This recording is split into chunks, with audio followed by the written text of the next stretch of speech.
There was a time at the end of every month, after I paid my team, paid on supplier, paid the bills, my bank account were always negative. And I remember thinking, how can I work this hard, but I still feeling like broke?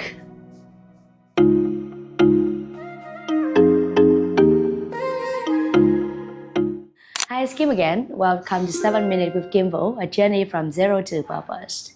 Here, I don't teach you the shortcut. I share what I learned the hard way, the mistake, the results, and the quiet truth that changed how I build. Let's walk this journey and grow out together. This was not just a bad month. It happened again and again and again. From Yan Kitchen, my own restaurant, opened in 2020, and then to Chemical Park. It kept just repeating the same circle. Money coming in, money went out. And I always feel like I was back to zero.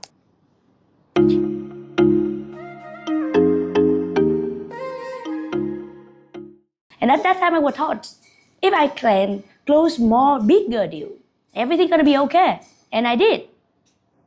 In my first year of Chemical Park, we got $1,000 order. And I thought I could solve the problems, but it didn't. Because the money coming in, and I was still drowning in the problems every day.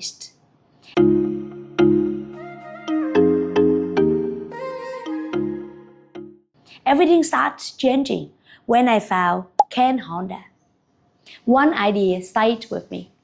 He was saying, money is energy. And for the first time in my life, I stopped looking to only the revenue. I look into my relationship with money. I realized one really uncomfortable truth. I was afraid of having more money. I was afraid of power. I was afraid of responsibility. And I was afraid that if I got a lot of money, it will turn me into an evil. And I also saw another pattern of me. I always put everyone else first. My team needs salary, so I get them paid first. My parents need money, I give it to them. My credit card needs to be paid on time. Everyone came before me.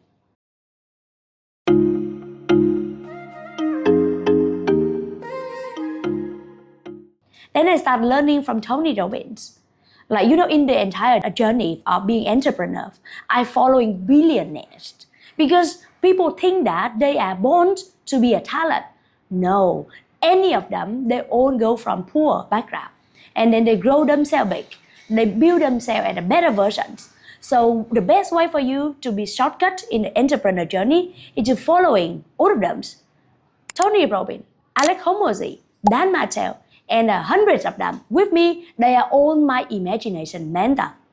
Since I started following them, I began to change small thing to big thing.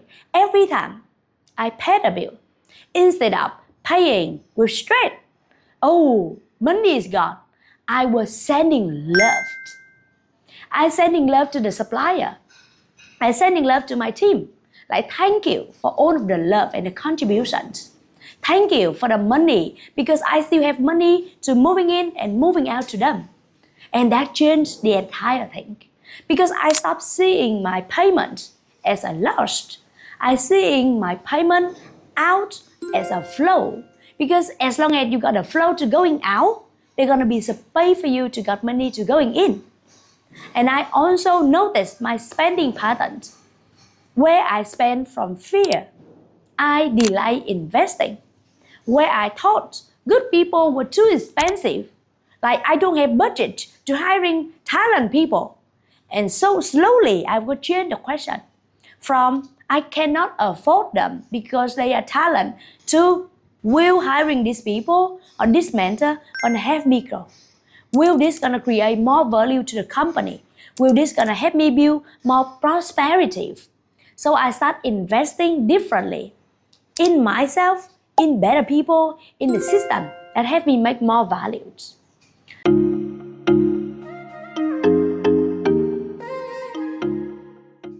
Make more money does not always solve the problems.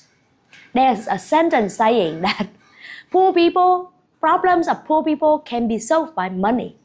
But the problem of rich people, they cannot solve by money. Sometimes the real problems is, do you feel safe when you have a lot of money? Until that change, the pattern gonna repeat. So if you are making more money, but you still feeling broke, if today you got a deal at $10,000, and then next day you got $50,000, but you don't feel safe, it's not only because of your sale or your revenues. Pause for a bit. Look at your pattern. Look at your fears. Look at your relationship with money. I create a simple assessment below to help you see what's really going on for you when it comes to money. Take a few minutes to be honest with yourself and just see what's coming up. And this message resonate with you? Like, comment, and share this video with any of your friends who you think it might help them too. Because sometimes ending your money fear will start one honest conversation with yourself. Thank you for being here with me today. This is Kim Vũ, and I'll see you in the next episode of 7 Minutes with Kim Vũ. Bye for now.